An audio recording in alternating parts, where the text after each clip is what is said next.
미국의 한 사막 지역에서는 평소에는 끝없이 갈라진 땅과 먼지밖에 보이지 않는다고 합니다. 그런데 몇 년에 한 번 충분한 비가 내리면 놀라운 일이 일어난다 합니다. 그 메마른 땅 전체가 형형색색의 꽃으로 뒤덮입니다. 사람들은 그것을 사막의 개화라고 부릅니다. 더 놀라운 사실은 그 꽃들은 원래부터 그 땅 아래에 씨앗으로 존재하고 있었다는 것입니다. 단지 때를 기다리고 있었던 것입니다. 겉으로는 죽은 땅 같지만 실제로는 생명이 숨겨져 있었던 것입니다. 사랑하는 성도 여러분, 혹시 우리의 인생도 그렇지 않습니까? 지금은 아무것도 없는 것 같고 완전히 말라버린 것 같지만 내 인생에 하나님이 비를 내리시면, 하나님이 개입하시면 그 자리에서 꽃이 피어납니다. 오늘 하나님은 광야와 메마른 땅이 기뻐하며 사막의 백합과 같이 피어 즐거워한다고 말씀하십니다. 우리는 지금 겉은 풍요롭지만 속은 메마른 시대를 살고 있습니다. 사람들은 바쁘게 살아가지만 삶의 의미를 잃어버렸고요. 많은 사람들을 만나고 지내지만 관계는 약해졌고 끊임없이 소비하지만 만족은 오래가지 않습니다. 그래서 우리는 점점 버티는 인생을 살아갑니다. 아니, 살아간다기보다 견디고 있는 것입니다. 그런데 더 심각한 것은 우리는 이 상태에 점점 길들여져 있다는 것입니다. 그래서 감정이 메마른 것이 당연해지고요. 기도가 없어도 조금도 이상하지 않고요. 하나님 없이도 하루를 살아갑니다. 그러면서 어느 순간 이게 인생이지 뭐 있겠나 이렇게 말합니다. 인생을 살다 보면 누구나 한 번쯤 나는 지금 광야를 걷고 있다 이런 고백을 하게 됩니다. 아무리 노력해도 변하지 않는 현실, 기도해도 쉽게 열리지 않는 그 길, 사람은 있는데 마음은 더 위로운 시대, 마치 물 한 방울 없는 사막처럼 내 인생이 바싹 말라버린 것 같은 순간이 있습니다.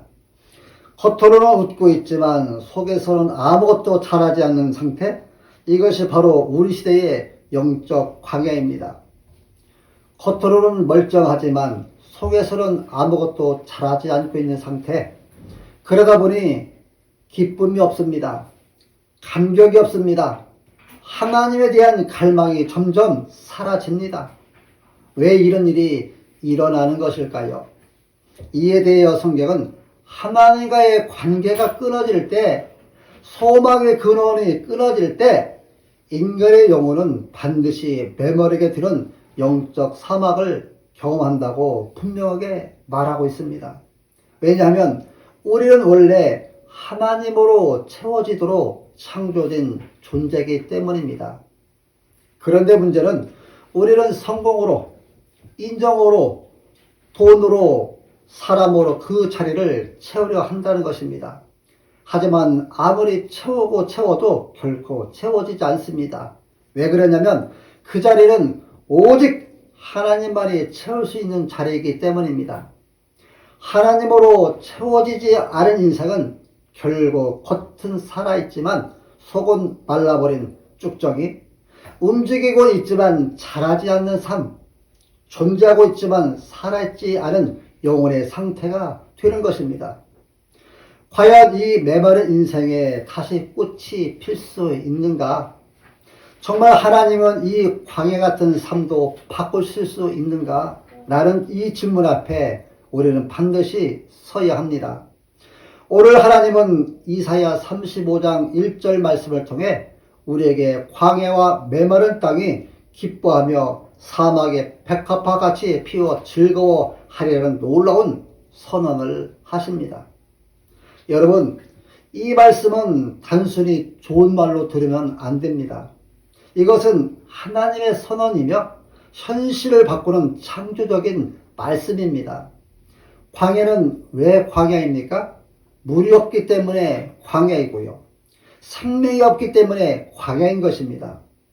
스스로는 아무것도 만들어낼 수 없는 곳이 바로 광야입니다. 광야의 문제는 환경이 아니라 존재 자체의 한계입니다. 그런데 하나님은 그 광야가 기뻐한다? 사막에 꽃이 핀다? 말씀하십니다. 이건 환경의 개선이 아니라 존재의 변형이며 창조의 재현입니다. 하나님은 조건을 바꾸는 분이 아니라 본질을 바꾸시는 분이십니다. 이 말씀의 핵심은 인간은 가능성이 아니라 하나님의 계획이라는 것입니다. 여기는 더 열심히 하라, 더 긍정적으로 생각하라, 더 버텨라라는 인간의 노력 이야기가 소개되어 있지 않고요. 오직 하나, 하나님이 오시면 그렇게 된다는 말씀뿐입니다. 이사야 35장 뒤에는 여호와의 영광이 나타나고 하나님의 아름다움을 볼 것이라 이렇게 말합니다. 광야가 꽃피는 이유는 하나님이 오시기 때문입니다. 여기서 우리는 내 인생을 바꾸는 것은 내 결심이 아니라 하나님의 임재라는 중요한 진리를 붙잡아야 합니다. 왜 하나님은 비옥한 땅이 아니라 광야를 말씀하시는 것일까요? 왜냐하면 아무것도 없는 곳에서만 하나님이 드러나시기 때문입니다. 사람이 할 수 없는 자리, 희망이 끊어진 자리, 완전히 끝났다고 여겨지는 자리, 그곳에서 꽃이 피면 누구의 영광이 되겠습니까? 오직 하나님이십니다. 사랑하는 여러분, 혹시 지금 여러분의 인생이 광야입니까? 그렇다면 오히려 가장 하나님이 일하시기 좋은 자리입니다. 하나님은 좋은 곳을 선택하셔서 자신의 영광을 드러내십니다. 하나님은 단순히 살려두시는 분이 아니라 본물은 백합화같이 피어 이건 단순한 생존이 아니라 아름다움을 말하는 것이고요. 기쁨을 말하는 것이고요. 풍성함을 말합니다. 하나님은 겨우 살아가게 하시는 분이 아니라 기쁨으로 살아가게 하시는 분이십니다. 겨우 버티게 하시는 분이 아니라 꽃피게 하시는 분이십니다. 성도 여러분, 하나님은 광야를 제거하시는 분이 아니라 광야를 꽃피우신 분이십니다. 우리는 하나님은 광야를 꽃피우시는 분이시며 메마른 땅도 기쁨으로 바꾸시는 분이라는 사실을 방금 들었습니다. 그런데 여전히 우리 현실은 어떻습니까? 왜 우리는 여전히 메마른 것입니까? 왜 우리의 삶에는 그 꽃이 보이지 않는 것입니까? 우리는 이 상황만 바뀌면 살겠다, 환경만 좋아지면 괜찮을 것이다, 이렇게 생각합니다. 그래서 끊임없이 광야를 벗어나려고만 합니다. 하지만 성경은 하나님은 광야를 없애기보다 광야 속으로 들어오시는 분이라고 말합니다. 문제는 우리가 하나님보다 환경의 변화를 더 원한다는 것입니다. 그래서 하나님을 찾는 것 같지만 실제로는 상황이 바뀌기만을 기다립니다. 우리는 예배를 드립니다. 찬양도 합니다. 기도도 합니다. 하지만 우리의 깊은 곳에서는 마음이 닫혀 있습니다. 그래서 더 이상 하나님을 기대하지 않습니다. 더 이상 놀라지도 않습니다. 더 이상 하나님을 갈망하지도 않습니다. 왜냐하면 이미 너무 많이 우리가 실망했기 때문입니다. 그래서 우리는 기대하지 말자, 상처받지 말자, 적당히 믿자 하며 스스로를 보호합니다. 그런데 그 결과가 무엇입니까? 안전해졌지만 살아있지 않다라는 것입니다. 우리 안의 공허는 너무 크기 때문에 반드시 무언가로 채워야 합니다. 그래서 우리는 끊임없이 사람들로부터 인정받음으로 또 내가 바쁘게 사는 것으로 사람 관계로 돈과 성취로 채웁니다. 하지만 채우면 채울수록 더 공허해지는 것입니다. 왜냐하면 하나님이 있어야 할 자리를 다른 것으로 채우고 있기 때문입니다. 그래서 처음에는 힘들었습니다. 괴로웠습니다. 눈물도 났습니다. 그런데 점점 시간이 지나면서 기도하지 않아도 괜찮고 말씀 없이도 살 수 있고 하나님 없이도 아무렇게 않게 하루를 지내며 살아갑니다. 그리고 우리는 원래 다 인생은 이렇게 사는 거라고 우리는 익숙한 말을 내뱉습니다. 사랑하는 여러분, 이거는 괜찮은 상태가 아니라 영원히 추구하는 상태인 것입니다. 하나님 없이도 괜찮다고 느끼는 마음, 이것이 바로 우리 존재의 가장 깊은 타락입니다. 우리는 입으로는 하나님을 말하지만 삶으로는 하나님이 없어도 된다고 합니다. 이렇게 우리는 광야는 그대로이고 꽃이 피지 않은 것입니다. 여러분은 정말 하나님을 원하십니까? 아니면 단지 상황이 바뀌기를 원하십니까? 여러분은 하나님을 사랑하십니까? 아니면 하나님이 주시는 것을 사랑하는 것입니까?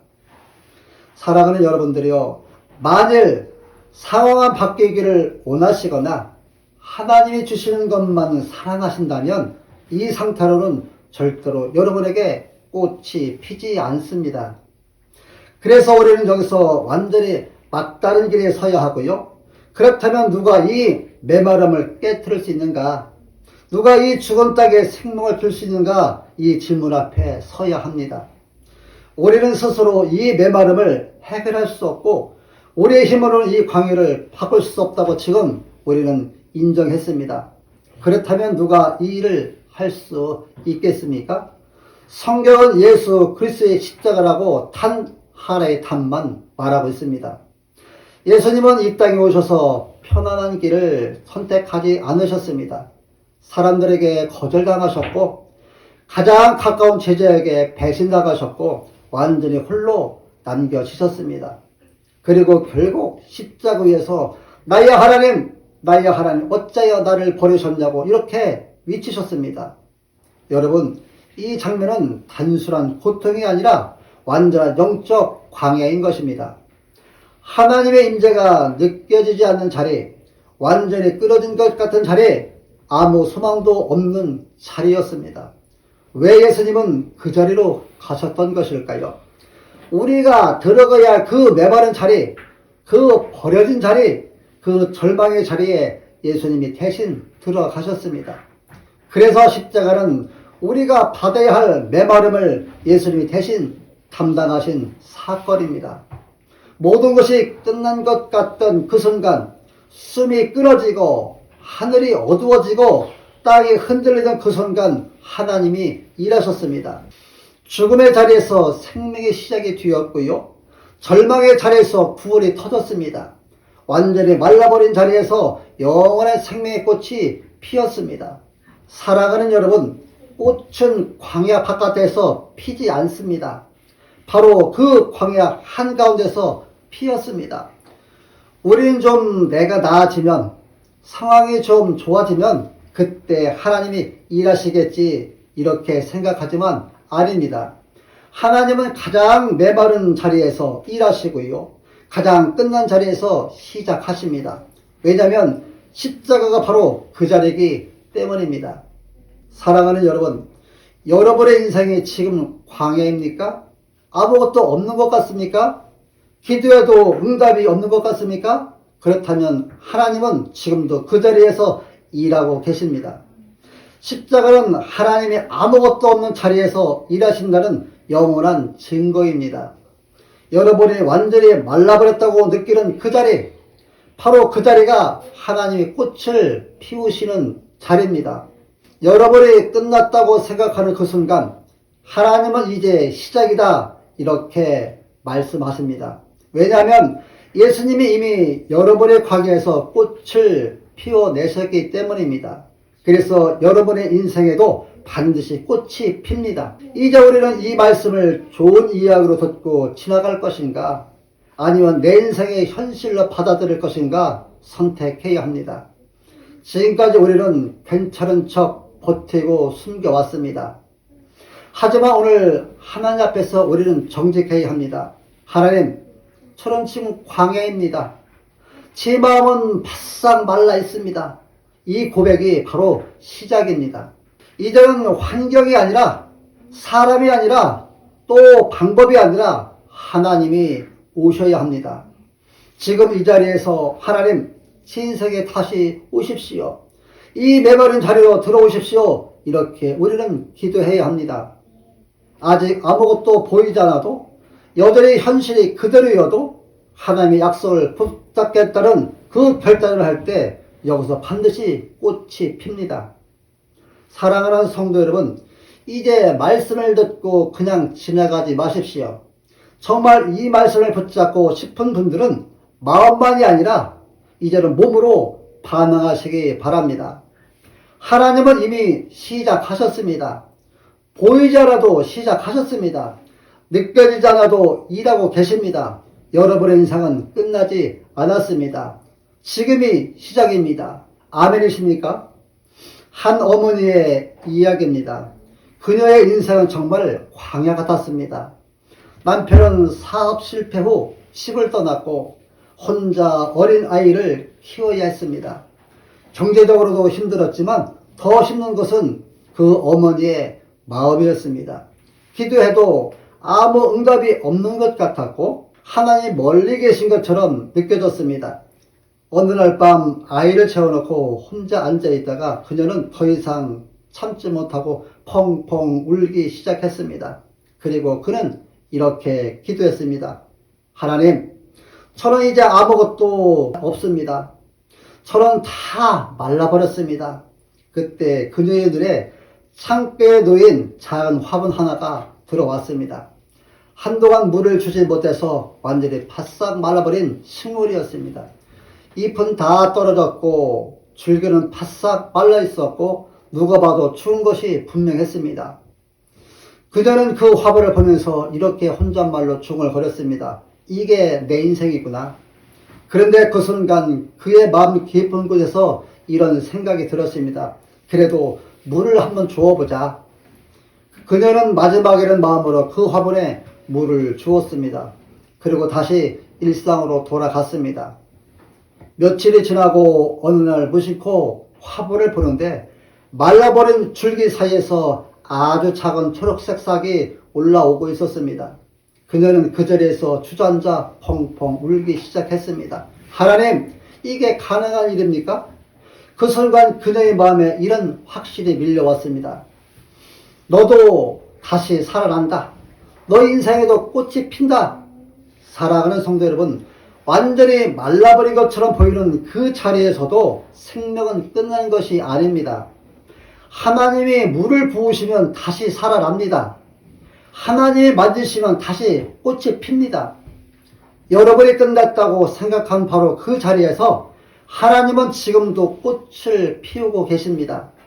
성도 여러분, 광야는 끝이 아닙니다. 메마름은 실패가 아닙니다. 아무것도 없는 그 자리가 하나님이 일하시는 자리입니다.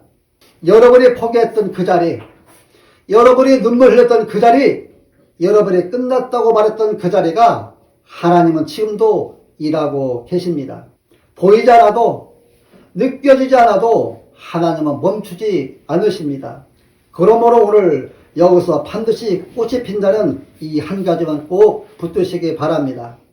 여러분의 인생은 아직 끝나지 않았습니다. 하나님이 시작하셨습니다. 그리고 반드시 꽃이 피어날 것입니다. 메마른 인생이라고 여기며 꽃이 피지 않을 것이라고 찬양하게 살았던 것을 이제 다 내려놓고 죽은 곳에 생명을 주신 하나님, 메마른 곳에 기쁨을 주신 하나님, 끝난 자리에서 시작하시는 하나님을 여러분의 인생에 초대하시어서 9월의 꽃이 피어나기를 예수님의 이름으로 축원합니다.